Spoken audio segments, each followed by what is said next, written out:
Hi, I'm Mike Henderson, and I'm going to try to make a video to give instructions on how to build the bee vacuum. What I have here is a piece of what's nominally called 1 by 10, excuse me, 1 by 12, and it's actually a little less than 12 inches, probably slightly over 11, and of course it's about 3/4 of an inch thick. When I get this at my local wood supplier, and I don't go for the top end pine, I go for, I guess it was called #1 common or something like that. Well, anyway, I try to pick pieces that don't have too many knots. And what's most important, you can't hardly ever get any that don't have any knots, unless you're willing to buy clear pine. But what you want to do is check to make sure that the knots are solid or tight, that they're not going to fall out in the process. So what I'm going to do next is cut this. I'm going to make the box. You can, if you want, buy a full-size brood box. But a full-size brood box is not quite as large as this. It's 9 and some odd inches high. And what I'm going to do here is use the full 11 inches so I can get the largest volume reasonable for the bee vacuum.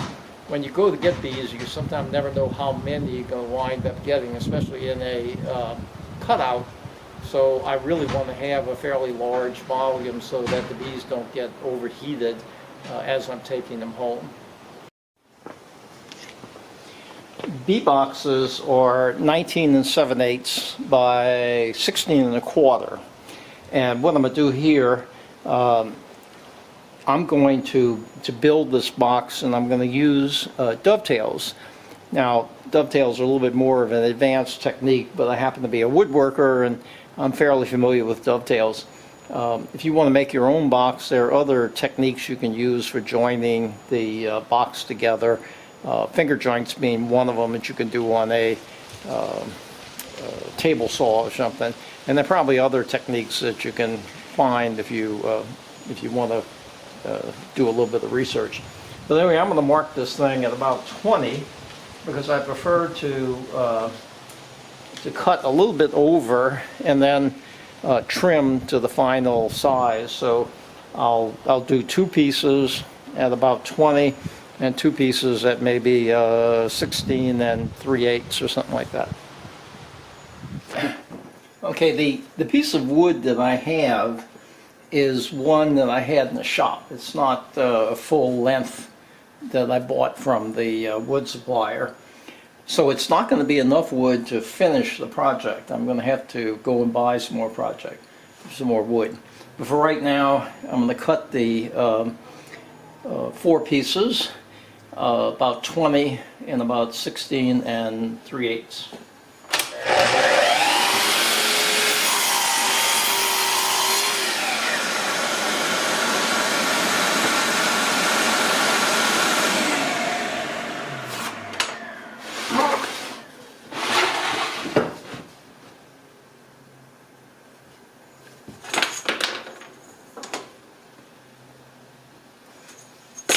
Actually, a little bit over 20 there. That's okay.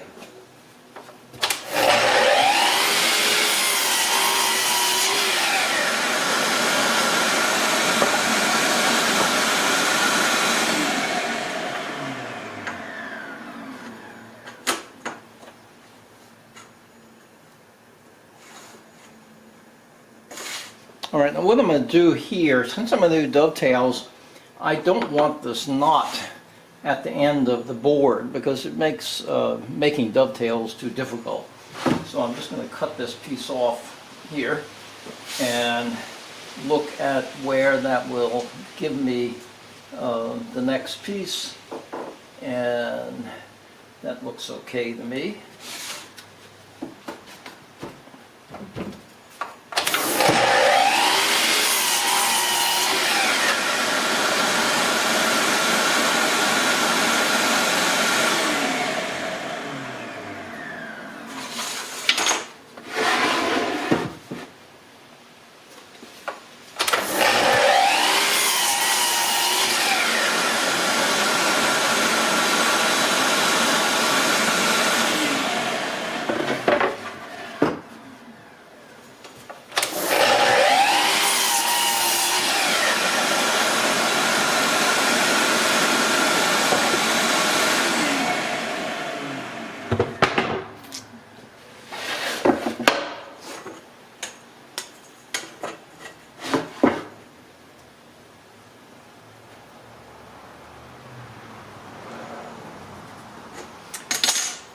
Now I'm going to cut them accurately.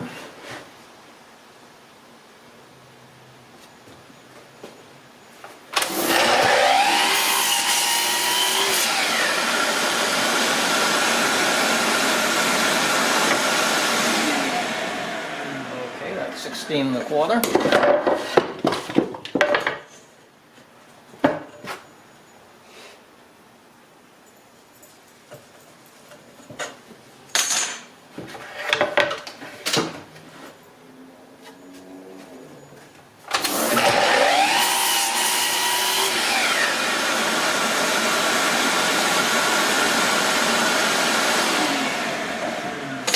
And that one's 16 1/4, right on the money.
And that one's 19 7/8.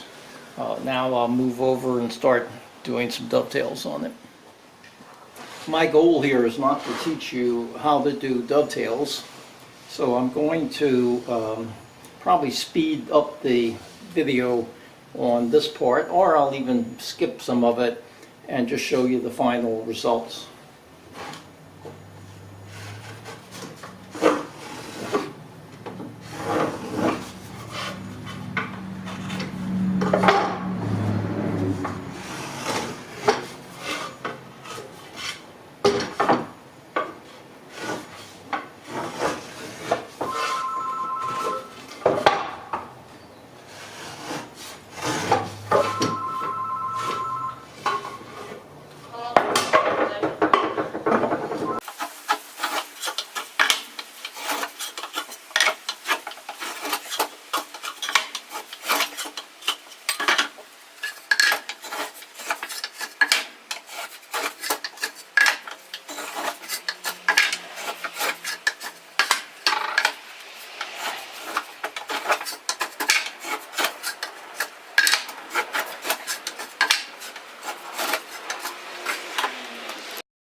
I have to,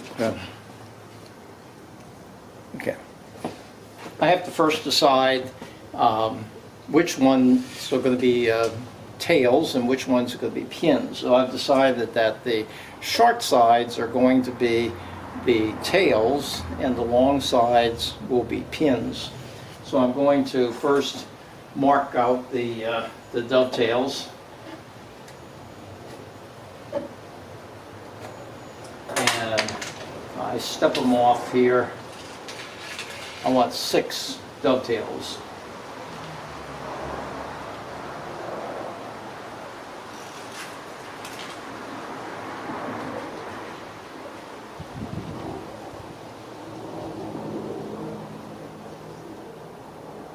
I set up the dividers off camera. That's why it's coming out that way. All right, so now I'm just going to go and mark the dovetails. Oh, put some glasses on here.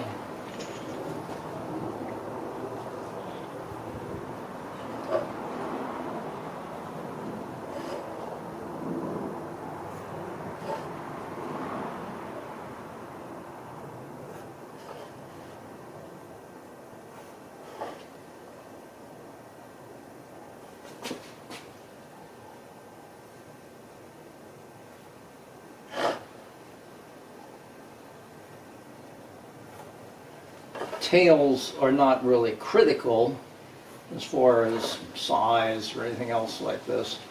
And these are just workman dovetails, nothing fancy or anything about these. So I just want to make the dovetails big enough to be strong and not so many that it takes me a lot of work to do them. I'm going to do the rest of these, lay out the rest of them off camera. Okay, I have all the dovetails laid out, and I'm going to cut them on the bandsaw.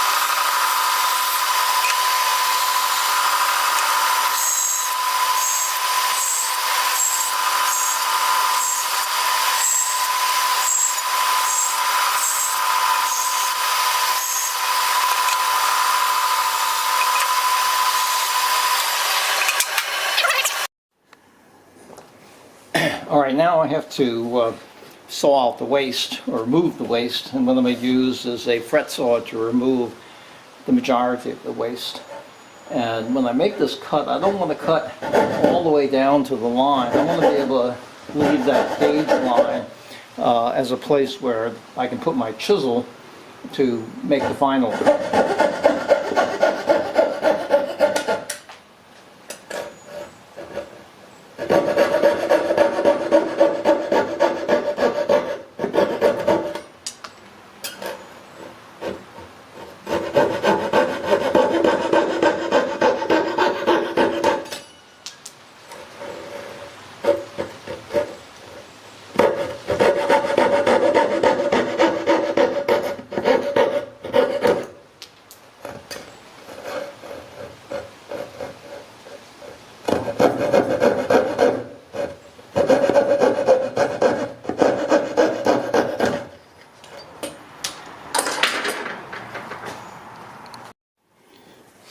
Alright, now I'm going to chop out the final portion of the waste here.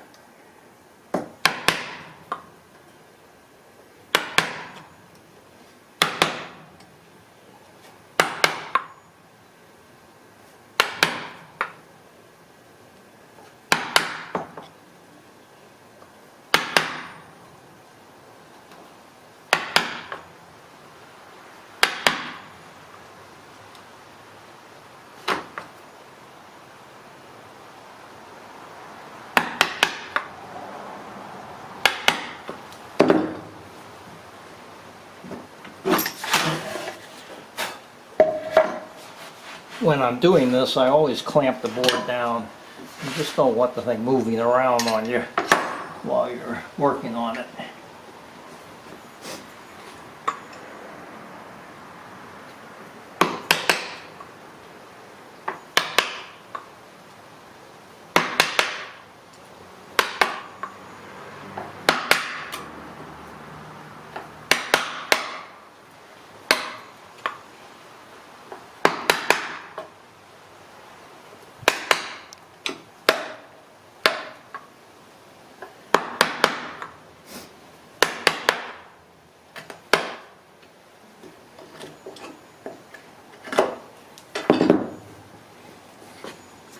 And that's it for the tails there on this one board.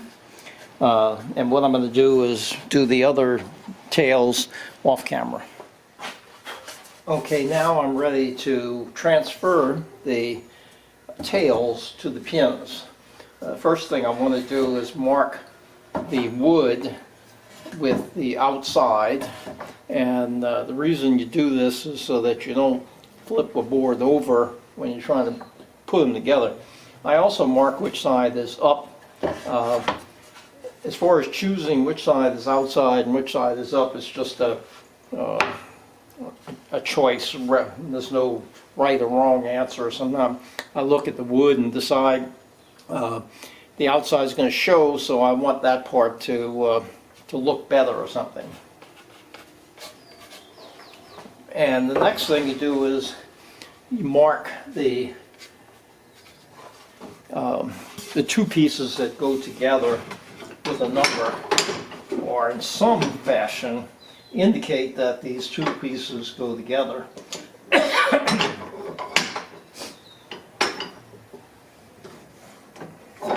So I'm going to transfer this one.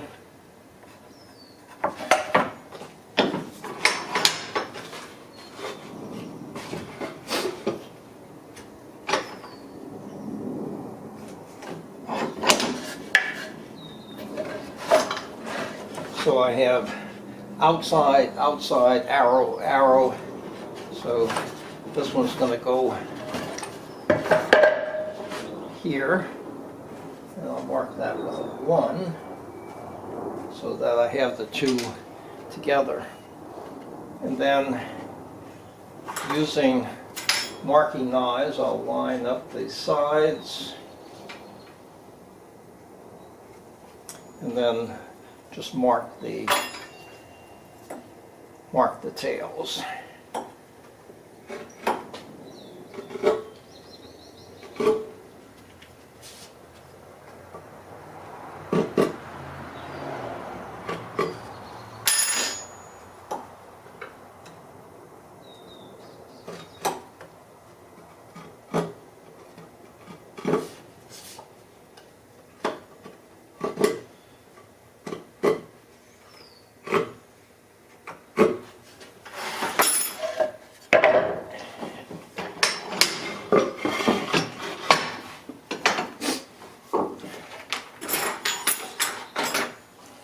Using those knives, oops, okay,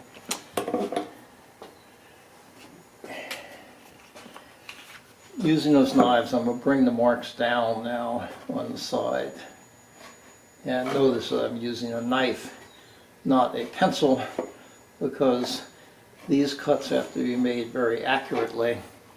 And a knife is a much more accurate way of indicating where to cut than a pencil mark is. Pencil mark is just too wide.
Then I use a dovetail saw, and my waste is these things here, which are the tails.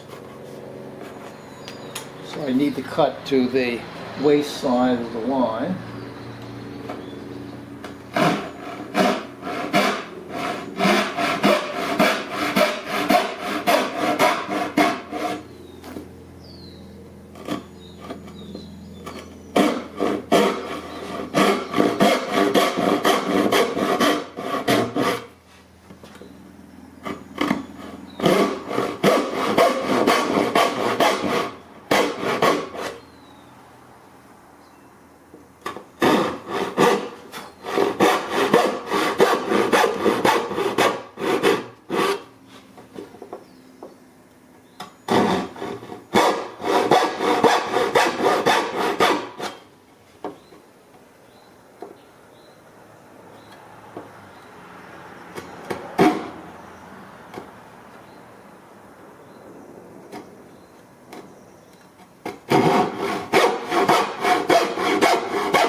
And then as before, I'll use the fret saw to saw out the majority of the waste.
Okay, let's see how it's going to fit.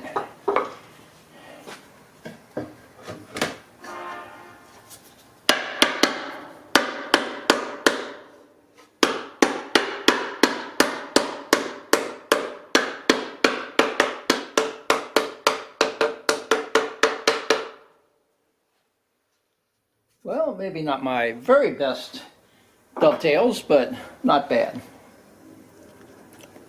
I'll do the rest of them off camera and then show the completed box. All right, I did all of the dovetails, and now I'm ready to glue up. This is always a fun part of the project because getting the glue on and getting everything put together in a reasonable period of time is always a challenge. So we're going to start right now. The first thing I want to pay very close attention to is the numbers that I put on the four sides so that I get things back together the way that I cut them.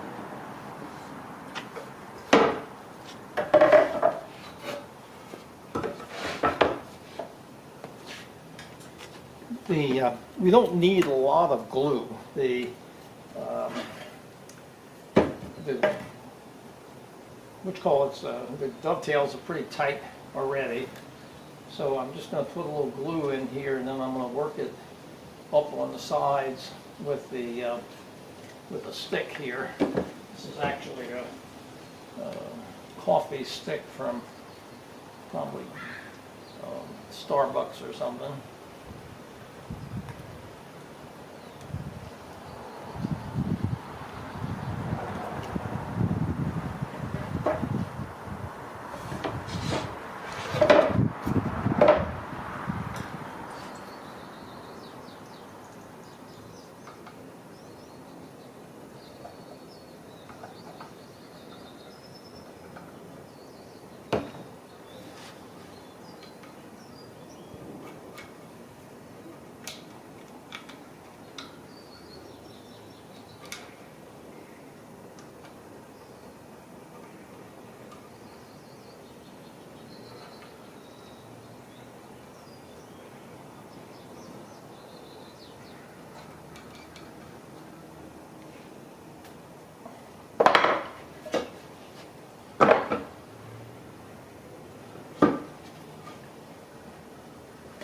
Okay, this is number 3.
When you're doing a box, it's easiest if you do as I'm doing here and have the 2 pin sides up, because now I'll be able to put the tail,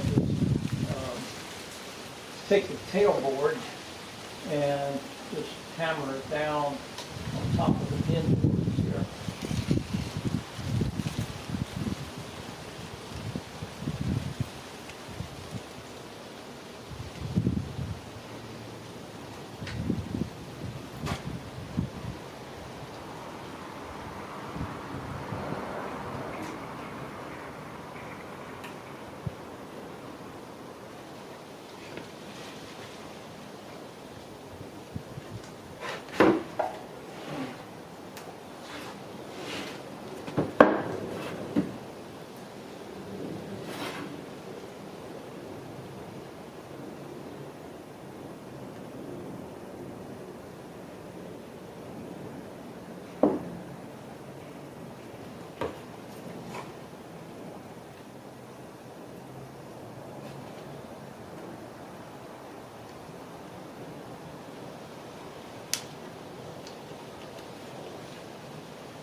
clamp it, I'm using these cawls, and they have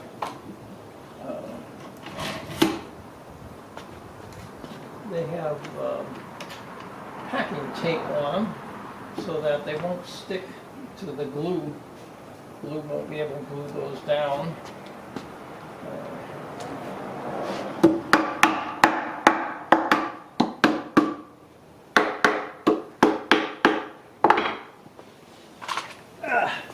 And they have cork on them, and the cork helps to spread the pressure across the dovetails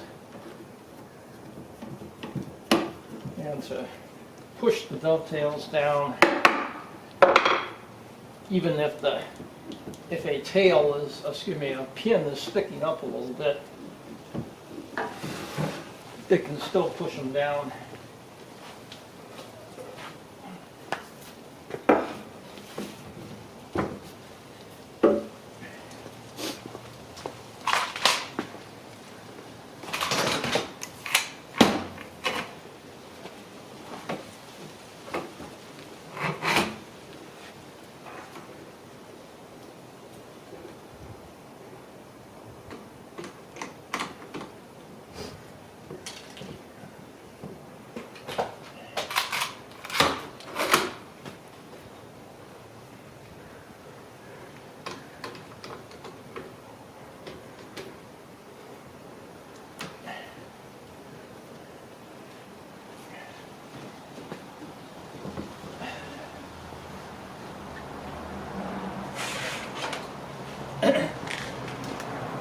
One thing that's very important is that the box be square. So I'm going to check it corner to corner and make sure that it's about equal. 27.25. Yep, that's pretty good. So I'll let it sit here. I guess what I could do is use a couple of clamps and just pull the corners in tight, but really it doesn't look like it needs it too much. But I'll go ahead and do it.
And after the glue is well set, I'll take it out of clamps, and then we can move on to the next step. This is going to complete, though, the first section of the work, and I'll probably document the rest of it in a separate video just because this is getting too long.